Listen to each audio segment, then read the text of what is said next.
Welcome to digital class school channel. ఈ వీడియోలో food and nutrition సంబంధించినటువంటి చాప్టర్ను మీకు అందిస్తున్నాము.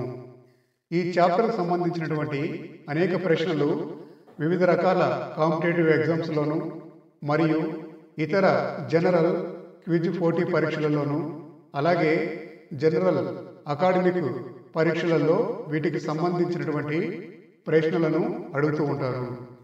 ఈ చాప్టర్ను మరింత సులభతరం చేయడం కొరకు ఇందులో ఉన్నటువంటి అంశాలన్నీ కూడా పీసెస్గా అంటే చిన్న చిన్న ముక్కలుగా విడగొట్టి ఒక ఫ్లో చార్ట్ రూపంలో మీకు ఇక్కడ మైండ్ ట్రీ పద్ధతిలో మీకు వివరిస్తున్నాము. ఇలా చెప్పడం వలన మీకు చాలా ఈజీగా అంటే ఒక వర్డ్ చెప్తే దానికి సంబంధించినటువంటి రిలేటెడ్ మ్యాటర్ అంతా కూడా అర్థమయ్యే విధంగా ఇందులో ఎక్స్ప్లెయిన్ చేస్తున్నాము. అబ్జర్వ్ చేయండి.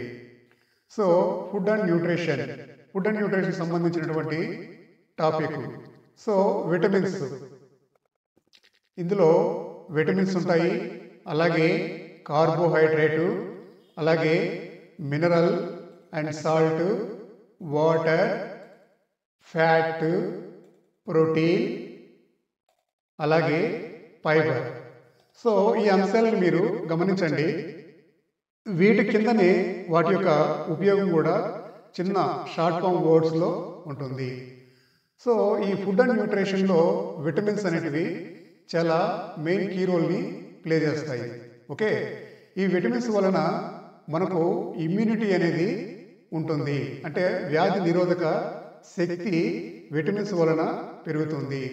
అలాగే మెటబాలిజం అంటే శరీర ఆకృతి నిర్మాణం, అంటే మన యొక్క కండరాలు అలాగే ఎముకలు వీటి యొక్క నిర్మాణం స్ట్రెంగ్త్ అవడానికి ఈ విటమిన్స్ అనేటివి చాలా ముఖ్యమైన పాత్ర పోషిస్తుంది. సో విటమిన్స్ అనగానే మనకు బాగా గుర్తు రావాల్సింది ఏంటంటే ఇమ్యూనిటీ, సపోర్టు, అలాగే మెటబాలిజం. వీటికి సంబంధించినటువంటి కొంచెం లోతైన వివరాలు ఇవి ఎక్స్ప్లెయిన్ చేసిన తర్వాత మీకు వివరిస్తాము. అలాగే కార్బోహైడ్రేట్, తెలుగులో అయితే పిండి పదార్థాలు అని అంటారు. ఈ కార్బోహైడ్రేట్ వలన మనకు ఏదైనా ఒక వర్క్ చేయాలన్నా ఎనర్జీ అవసరం. ఆ ఎనర్జీ అనేది కార్బోహైడ్రేట్ వలన లభిస్తుంది. అలాగే మనలో శక్తి అనేది స్టోర్ అవ్వడానికి కూడా ఇది ఉపయోగపడుతుంది. అలాగే మినరల్స్, వీటిని తెలుగులో లవణాలు అని కూడా అంటారు. మినరల్స్ అండ్ సాల్ట్ అనేటివి బోన్ హెల్త్కు, అంటే మన యొక్క ఎముకల పటిష్టానికి, అలాగే నరాల యొక్క విధులు, నర్వ్ ఫంక్షన్స్కి ఎంతగానో ఉపయోగపడతాయి. ఈ చార్ట్ని మీరు యాజ్ ఇట్ ఈస్గా రాసుకున్నా కానీ మీకు చాలా ఈజీగా గుర్తుండిపోయే విధంగా ఉంటుంది. అలాగే వాటర్ కానీ మన ఫుడ్ అండ్ న్యూట్రిషన్లో ఒక భాగము. ఈ వాటర్ వలన హైడ్రేషన్, అంటే కొన్ని సందర్భాలలో వాటర్ సక్రమంగా అందక డిహైడ్రేషన్ అయ్యి కళ్ళు తిరిగి కింద పడడము, రకరకాల ప్రాబ్లమ్స్ అనేటివి వస్తూ ఉంటాయి. కనుక మనకు రోజువారీ ఎంత వాటర్ అవసరమో అంత వాటర్ తీసుకోవడము, అలాగే టెంపరేచర్ రెగ్యులేషన్కి ఈ వాటర్ అనేది ఉపయోగపడుతుంది. Next fat. ఈ ఫ్యాట్ వలన బాడీకి ఎనర్జీ అందుతుంది. అలాగే సెల్ స్ట్రక్చర్స్, ఓకే, కణాల నిర్మాణానికి ఈ ఫ్యాట్ అనేది ఎంతగానో ఉపయోగపడుతుంది. Next protein. ఈ ప్రోటీన్ అనేటివి చాలా ఇంపార్టెంట్ అయినటువంటి కీ రోల్ని ప్లే చేస్తాయి. ఇవి మన శరీర నిర్మాణం గ్రోత్ అవ్వడానికి, అలాగే డ్యామేజ్ సెల్స్ ఏదైనా ఉన్నా అవి రిపేర్ అవ్వడానికి ఈ ప్రోటీన్ అనేటివి చాలా ఉపయోగపడుతుంది. ప్రోటీన్లో అనేక రకాల ప్రోటీన్స్ ఉంటాయి, వాటి గురించి డీప్గా వివరిస్తాము. అలాగే ఫైబర్, మనం తీసుకునేటువంటి రోజువారీ ఆహారంలో ఫైబర్ కూడా కొంత శాతం ఉండాలి. ఎందుకంటే మనకు డైజెస్టివ్ సిస్టమ్ అనేది సక్రమంగా జరగడానికి ఫైబర్ అనేది చాలా అవసరము. ఇక్కడ ఇప్పుడు ఒక్కొక్క పార్ట్ గురించి మీకు వివరంగా ఎక్స్ప్లెయిన్ చేస్తాను. అబ్జర్వ్ చేయండి. ఈ యొక్క న్యూట్రిషన్స్లో ఏవేవి భాగమై ఉంటాయి. ఓకే, న్యూట్రిషన్స్లో భాగమై ఉండేటివి ఇందులో సబ్ పార్ట్స్ అనేటివి ఉంటాయి. అంటే న్యూట్రిషన్లో ఎన్ని రకాలుగా ఉంటాయి వాటి గురించి ఇక్కడ నేను సపరేట్గా విభజించాను, అబ్జర్వ్ చేయండి. So macro nutritions, okay. ఈ మ్యాక్రో న్యూట్రిషన్స్లో కార్బోహైడ్రేట్స్ వస్తాయి, అలాగే ఫ్యాట్ వస్తుంది, ప్రోటీన్ వస్తుంది. మీకు ఏదైనా సందర్భంలో మ్యాక్రో న్యూట్రిషన్ సంబంధించినటువంటి ప్రశ్నలు అడిగినప్పుడు ఆ మ్యాక్రో న్యూట్రిషన్ సంబంధించిన ఏవి అనగానే ఈ మూడు గుర్తు రావాలి. ఒకటి కార్బోహైడ్రేటు, ఫ్యాట్, ప్రోటీన్, ఓకే. అలాగే మైక్రో న్యూట్రిషన్స్, మైక్రో న్యూట్రిషన్స్ అనగానే విటమిన్స్, మినరల్స్, ఓకే. సో కొన్ని సందర్భాలలో మీకు మల్టిపుల్ చాయిస్లో మ్యాక్రో న్యూట్రిషన్స్ గుర్తించండి అని చెప్పేసి విటమిన్స్ ఇచ్చుంటారు, మినరల్స్ ఇచ్చుంటారు, ఓకే. అలాగే వాటర్ ఇచ్చుంటారు. నెక్స్ట్ ఏదైనా ఒకటి ఇందులో ఈ మూడిట్లో ఏదో ఒకటి ఇచ్చుంటారు. కాబట్టి సపోజ్ ఈ మూడిట్లో ఏదైనా ఒకటి ప్రోటీన్ ఇచ్చారనుకోండి, ప్రోటీన్ దేనికి సంబంధించింది? న్యూట్రిషన్లోని మ్యాక్రో న్యూట్రిషన్కి సంబంధించినది. అలాగే ఈ ఫ్యాట్ కానీ దేనికి సంబంధించినది? న్యూట్రిషన్లో మ్యాక్రో న్యూట్రిషన్కి సంబంధించినది. అలాగే కార్బోహైడ్రేట్ దేనికి సంబంధించినది? న్యూట్రిషన్స్లోని మ్యాక్రో న్యూట్రిషన్స్కి సంబంధించినది. కనుక ఈ చార్ట్ని మీరు చక్కగా నోట్ చేసుకున్నారంటే మీకు ఇవి బాగా గుర్తుండిపోవడానికి అవకాశం ఉంది. సో న్యూట్రిషన్ని 2 పార్ట్స్గా విభజిస్తే ఒకటి macro nutritions, 2 micro nutritions. Macro nutrition సంబంధించిన carbohydrate, fat, protein. Micro nutrition సంబంధించినది విటమిన్స్, మినరల్స్. ఇవి చాలా ఇంపార్టెంట్ అయినటువంటి బిట్స్, నోట్ చేసుకోండి. అలాగే ఈ చార్ట్ను కూడా మీరు అబ్జర్వ్ చేయండి. How should vitamins categorized? So విటమిన్స్ని మనం ఎన్ని రకాలుగా ఎట్లా విభజిస్తాము అనేది, ఓకే. సో ఇక్కడ fat soluble vitamins, right. Fat soluble vitamins అంటే ఫ్యాట్లో కరిగేటువంటి విటమిన్లు, ఓకే. సో ఈ ఫ్యాట్లో కరిగే విటమిన్లు ఏమున్నాయి? ఏ vitamin, D vitamin, E vitamin, K vitamin. ఇది చాలా చాలా ఇంపార్టెంట్ అయినటువంటి బిట్లు, నోట్ చేసుకోండి. ఫ్యాట్లో కరిగే విటమిన్లు ఏమన్నప్పుడు A vitamin, D vitamin, E vitamin, K vitamin. అలాగే వాటర్లో కరిగేటువంటి vitamins B vitamin and C vitamin. ఇది చాలా ఇంపార్టెంట్. సో ఈ ఫ్యాట్లో కరిగేటువంటి విటమిన్స్ మనకు సమపాలనలో అవసరము. మోతాదుకు మించి ఎక్కువ ఉన్నప్పుడు మన శరీరంలో కొన్ని ఆర్గాన్స్ అనేటివి ఫెయిల్యూర్ అవుతాయి. ఎందుకంటే ఇవి ఫ్యాట్లోనే ఉండిపోతాయి, రైట్. సో వాటర్ సోల్యుబుల్ అనేది ఇవి ఎక్కువైనా ప్రాబ్లం ఉండదు. మనం మలమూత్రాల రూపంలో ఇవి బయటకు వచ్చేస్తూ ఉంటాయి. ఈ బిట్స్ అనేటివి వెరీ వెరీ ఇంపార్టెంట్. అనేక రకాల కాంపిటేటివ్ ఎగ్జామ్లలో వీటి గురించి అడుగుతూ ఉంటారు. ఫ్యాట్లో కరిగే విటమిన్స్ ఏవి అన్నప్పుడు A vitamin, D vitamin, E vitamin, K vitamin. అలాగే వాటర్లో కరిగే విటమిన్లు ఏవన్నప్పుడు C vitamin and B vitamin. ఈ 2 విటమిన్స్, ఓకే. ఇవి నోట్ చేసుకోండి. అలాగే అదే విటమిన్స్ని, అదే ఇన్ఫర్మేషన్ మీకు ఇక్కడ మరొక చార్ట్ రూపంలో అందిస్తున్నాము, అబ్జర్వ్ చేయండి. సో ఇది ఈ చార్ట్ను కూడా మీరు అబ్జర్వ్ చేయండి. ఇది విటమిన్స్ క్లాసిఫికేషన్. ఈ క్లాసిఫికేషన్ ఎలా తీసుకున్నాము? ఫ్యాట్ సోల్యుబుల్ విటమిన్స్ అంటే ఇందాక మీకు వివరించిన విధంగా కొవ్వులో కరిగేటువంటి విటమిన్లు, అలాగే వాటర్ సోల్యుబుల్ విటమిన్స్, నీళ్ళల్లో కరిగే విటమిన్లు, కొవ్వులో కరిగే విటమిన్లు A vitamin, D vitamin, E vitamin, K vitamin, okay. అలాగే వాటర్లో కరిగేటువంటి విటమిన్లు B vitamin, C vitamin, right. Sources, ఈ విటమిన్ల యొక్క source produced by body.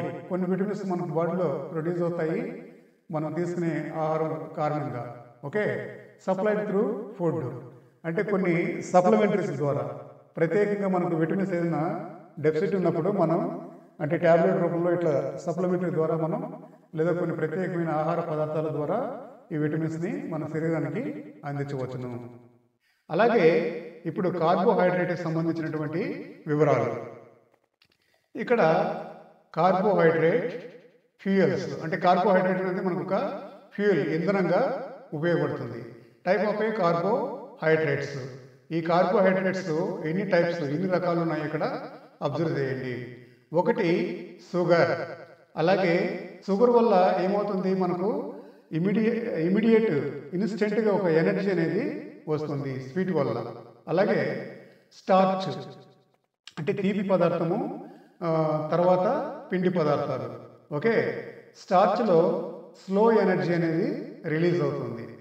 Okay, so foods rich in carbohydrate సంబంధించినటువంటి ఈ ఫుడ్ అనేటివి ఎక్కువగా ఉంటాయి. ఏటివి?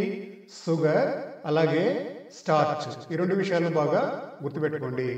షుగరు, స్టార్చ్ దేనికి సంబంధించిన విషయాలు అంటే కార్బోహైడ్రేట్కి సంబంధించినటువంటివి. అలాగే షుగర్ వల్ల ఇమీడియట్ ఎనర్జీ ఉంటుంది, స్టార్చ్ వల్ల స్లో ఎనర్జీ అనేది రిలీజ్ అవుతుంది. సో మీకు ఏదైనా క్వశ్చన్లో okay, so sugar and starch దేనికి సంబంధించినదంటే ఫుడ్ అండ్ న్యూట్రిషన్లోని కార్బోహైడ్రేట్కి సంబంధించినది. చాలా ఇంపార్టెంట్. ఈ యొక్క చార్ట్ అనేది చాలా చక్కగా ఉంది, ఇది నోట్ చేసుకోండి. ఇక్కడ నెక్స్ట్ ఇక్కడ చూడండి ఫ్యాట్. ఈ చార్ట్ కూడా మీకు చాలా అర్థవంతంగా ఉంటుంది. సో సోర్సెస్ ఆఫ్ ఫ్యాట్ అన్నప్పుడు ఇక్కడ మీరు కనుక అబ్జర్వ్ చేసినట్లయితే milk, vegetable, nuts, animal fat. Okay, వీటి నుంచి మనకు ఫ్యాట్ అనేది ఎక్కువ లభ్యమవుతుంది. అలాగే energy production, more energy than carbs. అలాగే ప్రిఫర్డ్ ఎనర్జీ సోర్స్ కార్బ్స్, అంటే కార్బోహైడ్రేట్ ఎనర్జీ కంటే కూడా ఎక్కువ ఎనర్జీ అనేది మనకి ఈ ఫ్యాట్లో లభ్యమవుతుంది. అలాగే energy dynamics, slower face, balanced diet consideration. ఈ చార్ట్ని నోట్ చేసుకోండి. ఈ చార్ట్ రూపంలో కానీ మీకు అర్థమైతే వీటిని తెలుసుకోండి. ఈ యొక్క మినరల్ సోర్సెస్ ఏంటంటే ఇక్కడ చూడండి, మిల్క్ అండ్ చీజ్, ఇది కూడా ఇందులో కూడా మినరల్స్ అనేవి ఉంటాయి. అలాగే green leaf vegetable, pulses, meat and eggs. ఈ యొక్క మినరల్ ఫంక్షన్ ఎంజైమ్ ఉత్పత్తి అవ్వడానికి, అలాగే నర్వ్ ట్రాన్స్మిషన్స్కి ఈ యొక్క ఎంజైమ్స్ అనేటివి ఉపయోగపడతాయి. ఈ యొక్క మినరల్స్ అనేటివి ఉపయోగపడతాయి. అలాగే ఈ యొక్క చార్ట్ని కూడా మీరు అర్థం చేసుకోండి. మినరల్స్ అనేటివి so we are applied from the food. వీటి యొక్క సోర్సెస్ ఎక్కడెక్కడ అనేది ఇందాక మీకు ఇక్కడ వివరించాను. సో ఈ చార్ట్ను కూడా మీరు అబ్జర్వ్ చేయండి. సో ఈ యొక్క mineral sources milk and cheese, అలాగే గ్రీన్ లీఫ్ వెజిటేబుల్, పల్సెస్ అన్నీ కలుపుకున్నప్పుడు మీట్ అండ్ ఎగ్స్ ఇవి. ఓకే, సో ఇక్కడ అన్నీ వచ్చాయి, అంటే animal based and plant based. అలాగే వీటి యొక్క ఇంపార్టెన్స్ ఏంటంటే ఇంపార్టెన్స్ ఫర్ బాడీ ఫంక్షన్కి ఈ మినరల్స్ అనేటివి చాలా ఉపయోగము. ప్రోటీన్, ఈ ప్రోటీన్ అన్నప్పుడు ఇది బాడీ ఫంక్షన్కి ప్రోటీన్ అనేది చాలా అవసరం. ఈ సోర్సెస్ ఆఫ్ ప్రోటీన్ ఈ విధంగా గుర్తుపెట్టుకోండి. సోర్సెస్ ఆఫ్ ప్రోటీన్ అన్నప్పుడు ప్లాంట్ బేస్డ్ సోర్స్, ప్లాంట్కి సంబంధించిన సోర్సెస్ ఏదండి, పల్సెస్, అలాగే సోయాబీన్స్, పీస్, సెరియల్స్. వీటిల్లో ఈ యొక్క ప్రోటీన్ అనేది అంటే ప్లాంట్ బేస్డ్ ప్రోటీన్స్ అనేది లభ్యమవుతుంది. అనిమల్ బేస్డ్ ప్రోటీన్స్ అన్నప్పుడు meat, egg, cheese, milk, fish, వీటిల్లో ఈ యొక్క ప్రోటీన్ న్యూట్రిషన్ అనేది లభ్యమవుతుంది. ఈ చార్ట్ అనేది చాలా ఇంపార్టెంట్ అయినటువంటి చార్టు, దీనిని నోట్ చేసుకోండి. ఓకే, సో ప్రోటీన్ అనేది బాడీ ఫంక్షన్కి ఎంతగానో ఉపయోగపడుతుంది. ఈ ప్రోటీన్ యొక్క సోర్సెస్ మనం 2 కేటగిరీస్గా డివైడ్ చేస్తే, ఒకటి ప్లాంట్ సోర్సు, రెండవది అనిమల్ సోర్స్. ప్లాంట్ సోర్స్ అంటే pulses, next soyabeans, peas, cereals. Okay, so next animal sources protein అన్నప్పుడు meat, eggs, cheese, milk, fish, right. అలాగే ప్రోటీన్స్ సో ఈ ప్రోటీన్ మరొక చార్ట్ రూపంలో అర్థం చేసుకోండి. ఓకే, అనిమల్ సోర్స్ ప్రోటీన్ అన్నప్పుడు meat, egg, cheese, milk, fish. అలాగే వీటి యొక్క ఫంక్షన్, ప్రోటీన్ యొక్క ఫంక్షన్ ఏంటి? ప్రోటీన్ యొక్క ఫంక్షన్ గ్రోత్, అంటే మన యొక్క శరీర నిర్మాణం గ్రోత్, అలాగే సెల్స్ ఎటువంటి రిపైరు, ప్రొటెక్షన్ అండ్ రెగ్యులేషన్. ఓకే, మన బాడీ ఆర్గన్స్ అన్ని కూడా రెగ్యులేషన్ అవడానికి అవసరం ఉంటుంది. ఇందాక మీకు వివరించిన విధంగా ప్రోటీన్ 2 పార్ట్స్గా విభజించుకున్నప్పుడు animal source, plant source. Already ఇందాక ఈ చార్ట్ చూపించాను. ఇప్పుడు ఇది కూడా సేమ్ చార్టే. మీకు ఏ చార్ట్ ఈజీ ఉంటుందో ఆ చార్ట్ని నోట్ చేసుకోండి. ఓకే, సో ఇక్కడ ఏంటంటే ఈ ప్రోటీన్ అనేది 2 సోర్సెస్గా డివైడ్ చేసాము. ఆ 2 సోర్సెస్ సంబంధించిన ఇన్ఫర్మేషన్ ఇది. అనిమల్ సోర్స్ అన్నప్పుడు meat, eggs, cheese, milk, fish. So plant source అన్నప్పుడు pulses, soyabeans, peas, cereals. Okay, so ఇది. సో ఇంకా ఈ పార్ట్ కాకుండా ఇంకా ఈ పార్ట్ ఏంటంటే ఈ ప్రోటీన్ యొక్క ఉపయోగాలు, వీటి యొక్క ఫంక్షన్ అన్నప్పుడు growth, repair and protection, regulation. ఈ చార్ట్ని నోట్ చేసుకోండి.